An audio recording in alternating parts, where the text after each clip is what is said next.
లూకా సువార్త 5వ అధ్యాయము 33వ వచనం నుండి 39వ వచనం వరకు. యోహాను శిష్యులు తరచుగా ఉపవాసములు ప్రార్థనలు చేసెదరు, అట్లనే పరిసయ్యుల శిష్యులు చేయుదురు. కాని మీ శిష్యులు మాత్రము తిని త్రాగుచున్నారేలా అని కొందరు యేసును ప్రశ్నించిరి.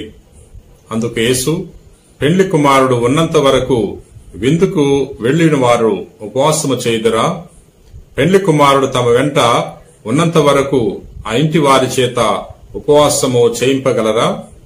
పెండ్లి కుమారుడు వారిని ఎడబాయు కాలం వచ్చును, అప్పుడు వారు ఉపవాసము చేయుదురు అని వారితో పలికెను.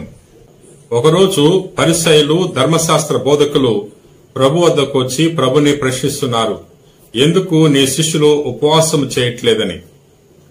యోహాను శిష్యులు ఉపవాసం చేస్తున్నారు, పరిసయ్యుల శిష్యులు ఉపవాసం చేస్తున్నారు, కాని నీ శిష్యులు మాత్రము తిని త్రాగుచున్నారు, ఉపవాసాన్ని ఆచరించట్లేదు అని ప్రశ్నించినప్పుడు ప్రభు వారికి తగిన సమాధానం చెప్పి వారి యొక్క నోళ్లను మూయిస్తున్నాడు. ప్రియా సహోదరి సహోదరా, ఎవరెవరైతే ప్రభు శిష్యులుగా జీవిస్తారో వారి తరపున ప్రభు పోరాడుతాడు, వారి తరపున ప్రభు వాదిస్తాడు, వారి తరపున ప్రభు మాట్లాడుతాడు. ప్రియా సహోదరి సహోదరా, కాబట్టి మనము ప్రభు శిష్యులుగా జీవించాలి.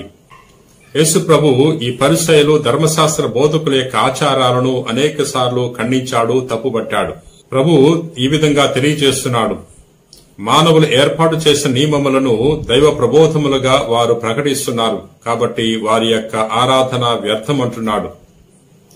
వీరు ఏర్పాటు చేసుకున్న నియమాలు, చేతులు కడుక్కునే సంప్రదాయము, ఉపవాసం చేసే నియమము, విశ్రాంతి దినమన్న పాటించే నియమాల గురించి వారు ఎక్కువగా ప్రచారం చేసి 10 ఆజ్ఞలను మరిచిపోయారు. 10 ఆజ్ఞలకు ఇవ్వవలసిన ప్రాముఖ్యతను వారు ఇవ్వలేకపోయారు. ప్రియా సహోదరి సహోదరా, అందుకని ప్రభు చెప్తున్నాడు, వారి యొక్క ఆరాధన వ్యర్థమంటున్నాడు. వారు కపట భక్తుల వలె వారు జీవించారు, కపట వేషాదారుల వలె జీవించారు, వారు సున్నముగొట్టిన సమాధుల వలె ఉన్నారు అని ప్రభు తెలియజేసి ఉన్నాడు. కాబట్టి మనము వారి వలె కాకుండా ప్రభు వలె జీవించాలి, ప్రభు యొక్క శిష్యులుగా జీవించాలి. అప్పుడు ప్రభు మన తరపున పోరాడుతాడు, మనము ఏ విధంగా జీవించాలో మనకు తెలియజేస్తాడు. ప్రియా సహోదరి సహోదరా, నేటి సువార్తలో ప్రభు ఈ విధంగా తెలియజేస్తున్నాడు, పెండ్లి కుమారుడు ఉన్నంత వరకు పెండ్లికి వచ్చిన వారు ఉపవాసం చేయరు, పెండ్లి కుమారుడు వెళ్లిపోయిన తర్వాత వారు ఉపవాసం చేస్తారు అని తెలియజేస్తున్నాడు. ఇక్కడ పెండ్లి కుమారుడు యేసుక్రీస్తు ప్రభువే. ఎవరెవరైతే పెండ్లి కుమారుడు యేసుక్రీస్తు ప్రభుతో ఉంటారో వారందరూ కూడా సమృద్ధిని పొందుకుంటారు, వారికి ఎటువంటి కొరతలు ఉండవు. ప్రియా సహోదరి సహోదరా, కాబట్టి పెండ్లి కుమారుడు యేసుక్రీస్తు ప్రభుతో మనం ఉందాం.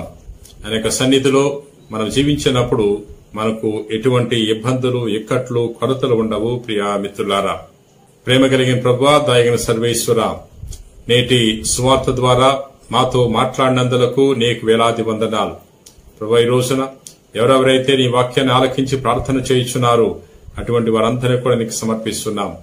ప్రార్థన చేస్తున్న వారిలో ఎవరైతే అనారోగ్యంతో బాధపడుతున్నారో అటువంటి వారందరినీ కూడా తాకి స్వస్థపరచమని మా నాథుడైన క్రీస్తు ద్వారా మనవి చేయించున్నాం తండ్రి. ఆమేన్.